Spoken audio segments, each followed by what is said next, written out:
Assalamualaikum warahmatullahi wabarakatuh. Alhamdulillah. Kali ini kami akan menayangkan kajian kisah akhir tragis Nabi palsu Musailamah Al-Kadzab serta ayat-ayat lucu Parno yang disampaikannya. Para sahabatku, para teman-teman yang dimuliakan oleh Allah, di dalam kitab-kitab tarikh dari para ulama, wahyu palsu yang dibuat oleh Musailamah Al-Kadzab ini masih banyak ditemukan. Terdapat puluhan ayat yang sengaja dibuatnya untuk menandingi Al-Quran. Tapi sayang sekali, sebagai seorang penyair, redaksi dan kandungan ayat buatannya itu sangat mempermalukan dirinya. Hal itu karena pemilihan kata-kata yang kotor dan jorok, sangat tidak menarik didengar, dan tidak mampu membuat gaya bahasa sendiri. Dan dapat dipastikan semua ayat-ayat palsunya mencoba menyontoh gaya dan susunan bahasa Al-Quran, tapi tetap tidak sama dan tidak bisa. Seperti mengikuti surah Al-Fil, Al-Kautsar, An-Nasr, dan surah-surah pendek lainnya. Di antara wahyu-wahyu palsu Musailamah Al-Kadzab adalah Alam tara ila rabbika kaifa fa'ala bil hubla ukhraja minha nasamatan tas'a min baini sifaqin wa hasya. Tidakkah kamu melihat betapa Tuhanmu membuat perempuan mengandung? Ia mengeluarkan darinya jiwa yang berjalan. Keluarnya di antara kulit perut sebelah bawah dan kulit bawah sebelah atas. Sangat lucu sekali sastra dari ayat palsu ini. Ada lagi, innallaha khalaqa lin-nisa'i afraja wa ja'ala ar-rijala lahunna azwaja fanuliju fihinna qa'san ilaja thumma nukhrijuha idza nasha'u ikhraja fayuntijna lana sikhalan intaja. Sesungguhnya Allah telah menciptakan perempuan berpuak-puak atau bersigar-sigar dan menciptakan laki-laki sebagai pasangan mereka. Maka kami memasukkan ke dalam kemaluan mereka sambil berkedip dengan benar-benar memasukkan. Kemudian kami keluarkan di saat yang kami kehendaki. Lalu berbuahlah mereka untuk kami beberapa buah. Masya Allah, sangat lucu, sangat kocak ayat-ayatnya Musailamah ini para sahabatku. Itulah sajak-sajak dan ayat-ayat lucu karangan Musailamah yang dia katakan sebagai wahyu Tuhan. Bagi yang mempelajari ilmu bahasa Arab, terutama ilmu balaghah, akan merasa rendah dan kasarnya bahasa dan makna ayat-ayat palsu Musailamah tersebut. Para ahli ulama sejarah menyebutkan bahwa Musailamah sering meniru-niru Nabi. Ketika mendengar bahwa Nabi pernah meludah ke sebuah sumur lalu airnya menjadi melimpah, Musailamah pun melakukan hal yang sama. Namun, air sumur itu justru malah mengering. Dalam riwayat lain disebutkan bahwa airnya malah menjadi asin, tidak dapat diminum. Ia juga pernah berwudu, lalu menyiramkan air wudunya pada sebatang pohon kurma, dan pohon kurma itu pun mati. Ia pernah mendatangkan anak-anak untuk diberkatinya. Ia pun mengusap kepala-kepala mereka. Karena hal itu, di antara mereka ada yang malah botak kepalanya, dan ada pula yang cadel lidahnya. Itulah mukjizat kocak dari Musailamah. Ia juga pernah mendoakan seorang laki-laki yang menderita penyakit mata. Ia usap kedua mata lelaki itu, namun ia malah menjadi buta. Ada mukjizat koclok ini. Al-Mutasyammas bin Muawiyah, paman dari Al-Ahnaf bin Qais, pernah mendengar sajak-sajak Al-Quran palsu yang dibacakan oleh Musailamah. Setelah keluar dari majelis Musailamah, ia pun berkomentar, sungguh ia seorang pendusta. Dia bukanlah nabi yang sebenarnya, bukan pula seorang yang pintar dalam berpura-pura menjadi nabi.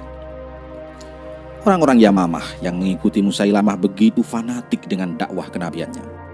Mereka bangga orang-orang dari keluarga Rabi'ah bersaing dengan keluarga Mudhar, keluarga sukunya Nabi Muhammad SAW. Yakni keturunan Rabi'ah juga punya nabi, yaitu Musailamah. Sebagaimana keturunan Mudhar juga punya nabi, yakni Nabi Muhammad SAW. Pengakuan kenabian terhadap Musailamah sangat dipengaruhi fanatisme kabilah dan suku. Suatu hari, Thalhah An-Namiri datang ke Yamamah untuk bertemu dengan Musailamah. Ia mendengar langsung dakwahnya dan menguji kenabian pembuat wahyu palsu ini. Ketika sampai di majelis Musailamah, Thalhah menyebut nama Musailamah langsung. Kaum Musailamah tak terima dan menjawab, "Sebut dia Rasulullah." "Tidak mau," kata Thalhah, "sampai aku melihatnya dulu." Ketika Musailamah datang, Thalhah berkata, "Engkau Musailamah?" "Ya," jawab nabi palsu si tukang tipu ini. "Terus siapa yang datang kepadamu? Siapa yang memberikan wahyu kepadamu maksudnya?" tanya Thalhah. Musailamah menjawab, "Rahman." Yang dimaksud adalah Allah Maha Pengasih. "Dalam keadaan bercahaya atau dalam kegelapan?" selidik Thalhah. "Dalam kegelapan," jawab Musailamah. Thalhah pun berkata, "Sungguh aku bersaksi engkau adalah pendusta dan Muhammad adalah yang benar. Akan tetapi pendusta dari Rabi'ah lebih kami cintai dibanding orang yang jujur dari Mudhar." Dan memang si Thalhah ini adalah orang yang sangat membenci Nabi Muhammad SAW. Karena itu dia langsung mendukung Musailamah Al-Kadzdzab. Untuk menguatkan posisinya, Musailamah menikahi seorang perempuan dari Bani Tamim, kabilah besar lainnya di masyarakat Arab. Perempuan itu adalah Sajah binti Al-Haris bin Suwaid At-Tamimiyah. Wanita ini memiliki kesamaan dengan Musailamah, sama-sama mengaku nabi. Ia mengajak kaumnya Bani Tamim dan paman-pamannya dari kabilah Taghlib dan kabilah-kabilah Rabi'ah lainnya. Maka akhirnya bersatulah kelompok besar ini dalam fanatisme kesukuan, mengklaim sebuah kedustaan. Kemudian mereka menantang kekhalifahan Abu Bakar As-Siddiq di Madinah. Maka kemudian terjadilah pertempuran Yamamah pada Desember 632 Masehi di Jazirah Arab pada wilayah Yamamah antara Khalifah Abu Bakar melawan Musailamah Al-Kadzdzab. Setelah meninggalnya Nabi Muhammad SAW, banyak suku-suku Arab yang kemudian kembali murtad dan melawan terhadap kekhalifahan Islam di Madinah. Khalifah Abu Bakar mengkoordinasikan 11 korps pasukan untuk menumpas pemberontak. Abu Bakar menugaskan Ikrimah bin Abu Jahal untuk memimpin salah satu korps. Ikrimah bin Abu Jahal ditugaskan untuk menumpas Musailamah Al-Kadzdzab, tetapi tidak bertemu dalam sebuah pertempuran. Kemudian Khalifah Abu Bakar menugaskan sahabat Khalid bin Walid untuk menumpas Musailamah Al-Kadzdzab setelah ia berhasil menumpas pemberontak di tempat lain. Tugas Ikrimah dalam pertempuran ini adalah untuk memastikan Musailamah Al-Kadzdzab tetap di Yamamah hingga Khalid bin Walid datang untuk memimpin pasukan menumpas Musailamah Al-Kadzdzab. Setelah kedatangan Khalid bin Walid, pasukan Muslim kemudian maju ke arah Yamamah untuk menumpas Musailamah Al-Kadzdzab. Pertempuran ini, pasukan Muslim dan pasukan Musailamah berjalan dengan seimbang dalam waktu yang cukup lama. Khalid bin Walid kemudian berusaha untuk menarik Musailamah masuk dalam pertempuran untuk menumpas Musailamah dengan maksud untuk menghancurkan moral para pemberontak. Khalid bin Walid kemudian maju ke garis depan pertempuran untuk menantang duel dengan para pemimpin pemberontak, termasuk Musailamah.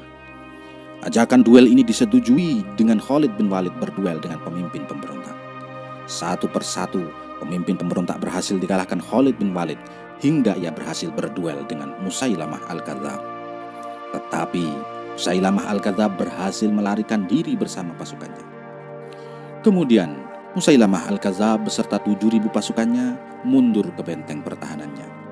Pasukan Muslim tetap maju untuk menumpas Musailamah hingga ke benteng pertahanannya dan berhasil menjebol pertahanan pasukan Musailamah. Akhirnya Musailamah dan pasukannya berusaha mempertahankan diri dengan terus melawan.